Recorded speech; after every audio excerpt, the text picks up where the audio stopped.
This is the Chefpreneur podcast, where we inspire professional cooks to take on greater risk to build a personal chef business for themselves. Now, here's your host, Andres Hinojosa.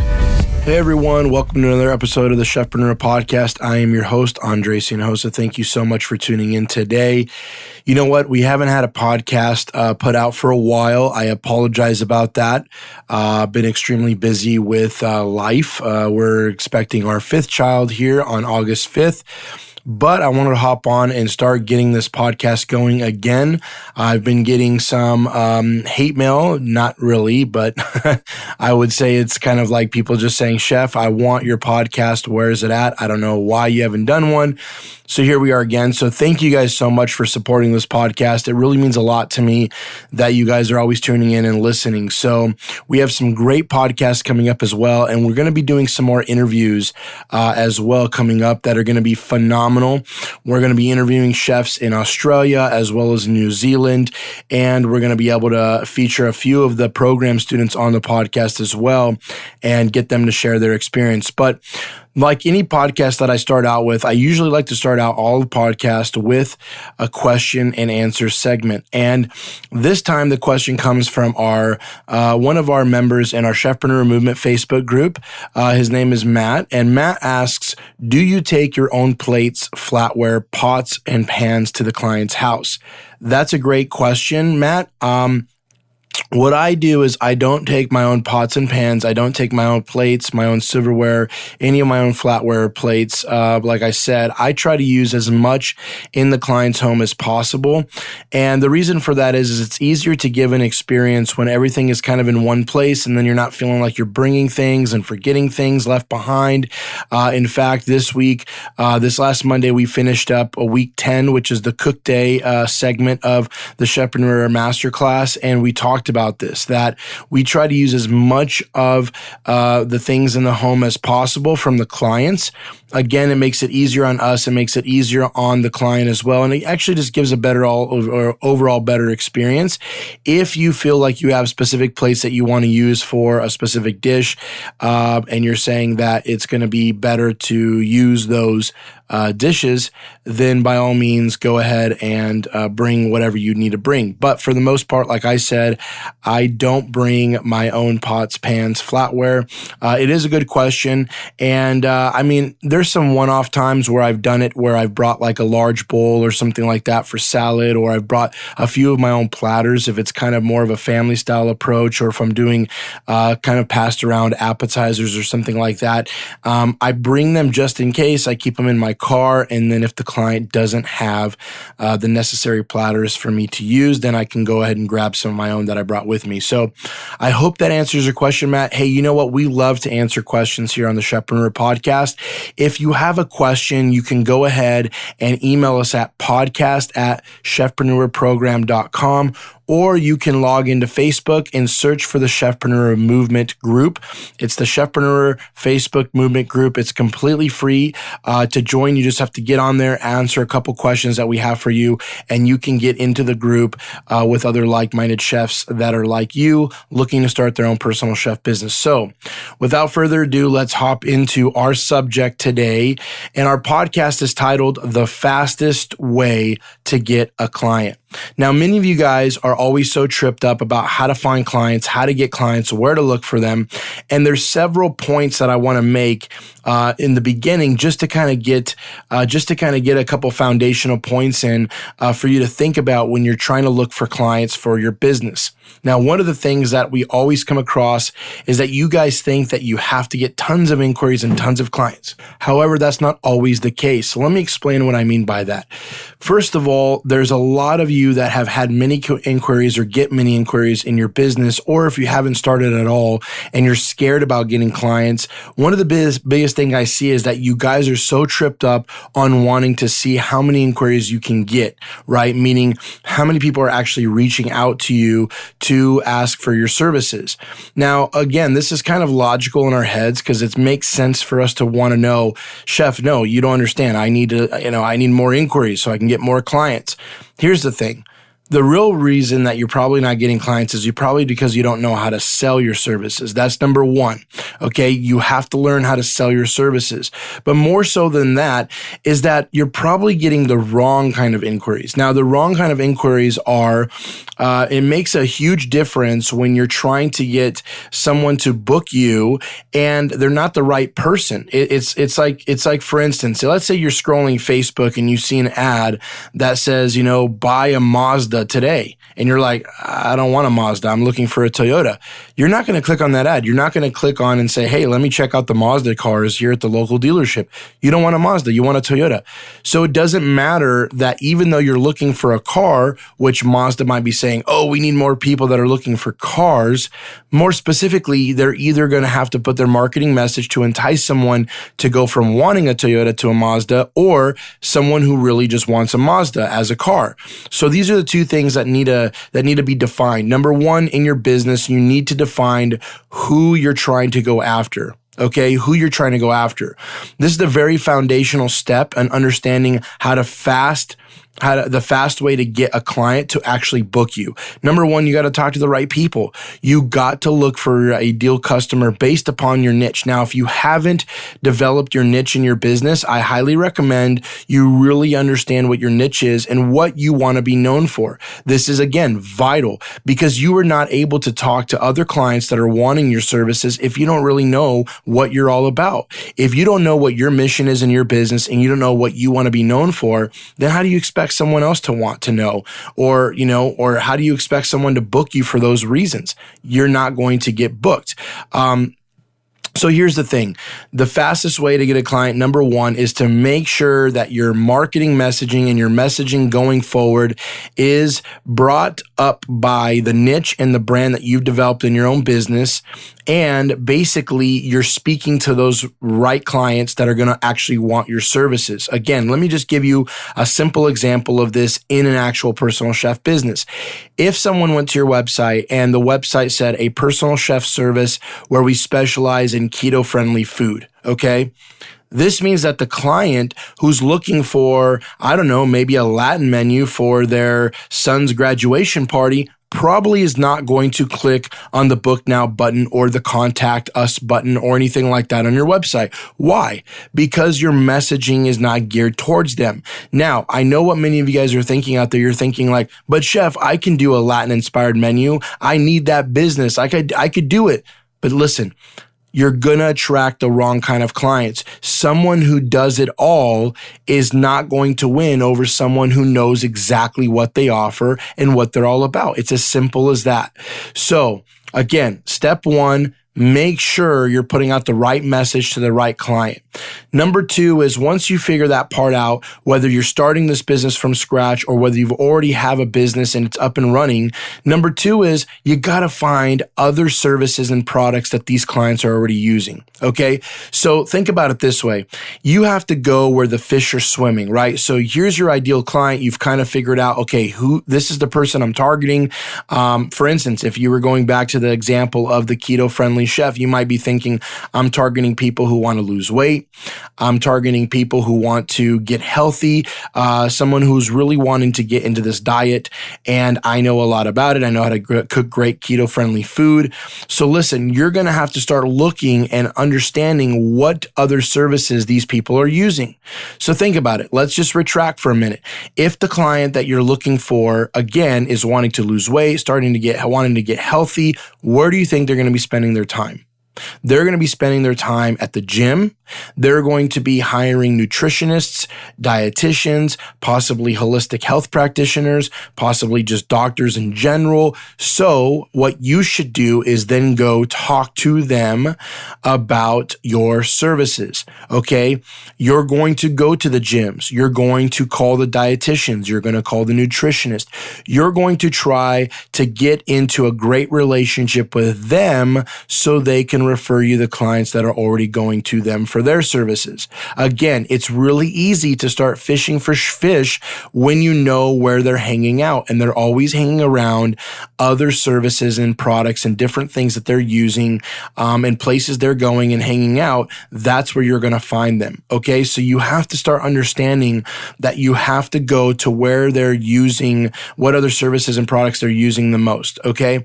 That's number 2. So first we talked about, again, just to recap, we talked about making sure that you kind of know what you're all about in your business, or what you want to be known for, what your passions are. And then you're going to find the ideal clients, and you're going to kind of size them up and saying, okay, it's this person, this is my messaging. And then you're like, okay, step 2, where are they hanging out? What other services they're using? Now, step 3 is, once that happens, you need to as well learn how to sell your services. This is huge. And I can't even go into all the details about how to sell your services on this one podcast, because to be honest, it is a little bit lengthier, right? But here's the thing. You have to start envisioning what your clients are going to want and what the results they want out of what using your services are going to be, right? So you have to start painting that picture for them. And that's part of the sales process. You have to give them that vision in their mind of saying, you know what, I could see myself losing weight if I use so-and-so personal chef services, right? You have to start painting that picture. And that's through your communications, AKA the website messaging on your website. I don't care if it's your Facebook page, if it's your Instagram profile. I don't care if it's just, on a business card or a flyer that you're going to hand out. That kind of messaging needs to be upfront and honest. You need to show them what life's going to be like when they use your services, and you have to paint that picture in their mind. This is how you're going to add value to them, and this is how you're going to really get them to pull the trigger with you.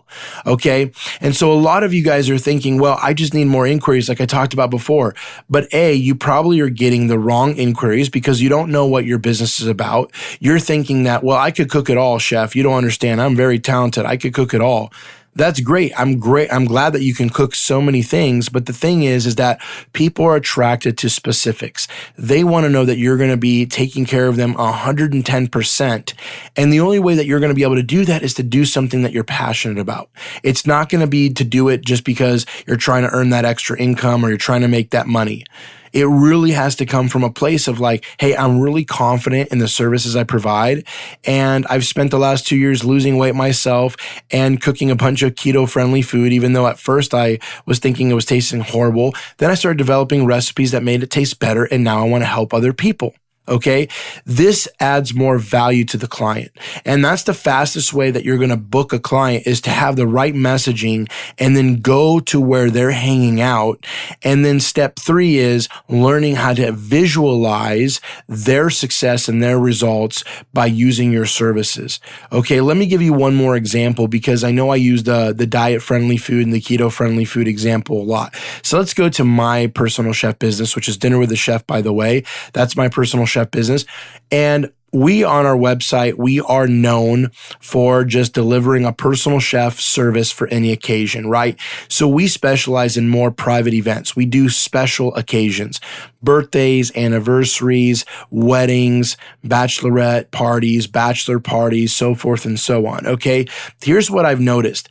My messaging on my website, because people associate it with, wow, a personal chef for any occasion, they're thinking that it's a special occasion-based personal chef service, and that's exactly what it is.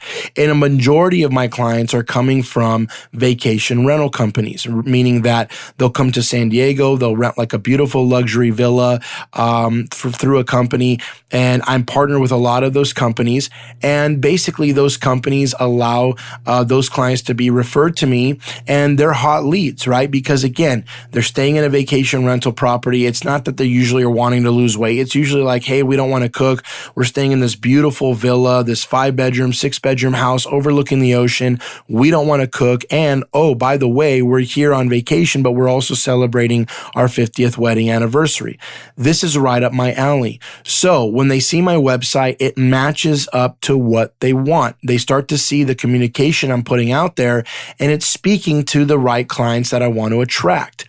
Okay. Number 2, let's walk through the entire process. After that, after the messaging side of it, I'm already in bed with all these vacation rental companies. So not only are they getting referred to me by them, but there's a trust factor already, right? They just dropped probably $10,000, $12,000 on renting a house, and they're asking the company, hey, who should I use as a personal chef? And they're saying, well, Dinner with a Chef is an amazing company and we partnered with them. They've given a lot of clients, great service and we highly recommend them. Well, guess what? It's a 95% sales already right there. They're not going to sit there and try to look for other people on Yelp and try to Google. It's too valuable. The referral to them is too valuable for them to overlook using us as their personal chef service provider. So what I did was I've reached out to as many vacation villa rental companies here in San Diego as possible. Right now, we're partnered with about 12 companies, and we get consistent referrals all the time. And they come in like clockwork. I mean, just this week, as I'm recording this podcast, we have 4 inquiries based upon strategic partnerships that we're going to be cooking for just this week alone. 4. And I say it to my students all the time that you might think, well, if one company refers one client here and, that's not enough for me to pay my bills, or that's really maybe not worth my time. And I always tell them, like, yes, it is. Because again, if you have 12 different faucets like we do, and there's 2 or 3 drops coming out of there every single month, it starts to add up and it starts to get wet. You start to get some water filled up in the bucket.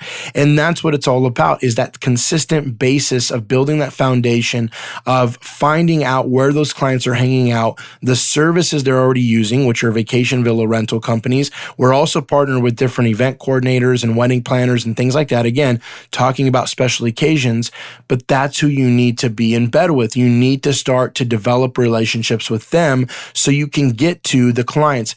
Make the companies that you're partnered with spend the money on finding the clients, and you're going to piggyback off their services, and they're going to refer you. Now, one of the biggest questions I always get as well is, Chef, if I do that, how do I work it out? Like, they're not just going to do this for free. Well, I tell you what, 75% of the time, they will do it for free because you're going to add so much value. Think about the keto-friendly food example I was telling you before.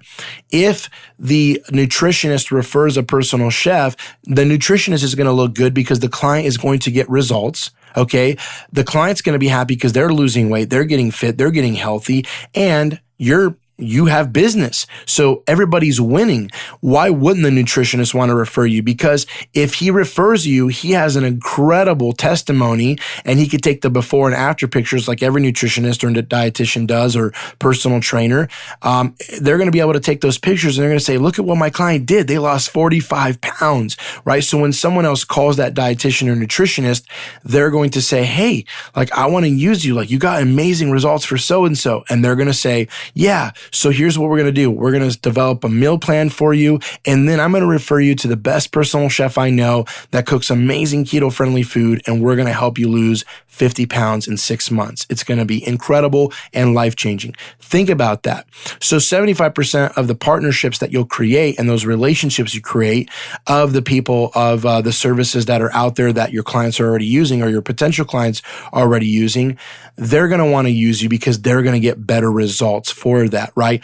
In my personal chef business, Dinner with a Chef, they refer me all the time because most families that come for vacation, they rent these homes for a week or 2 weeks, and they have our services for 1 or 2 or 3. Sometimes they'll have our services every single day of their stay, which is incredible.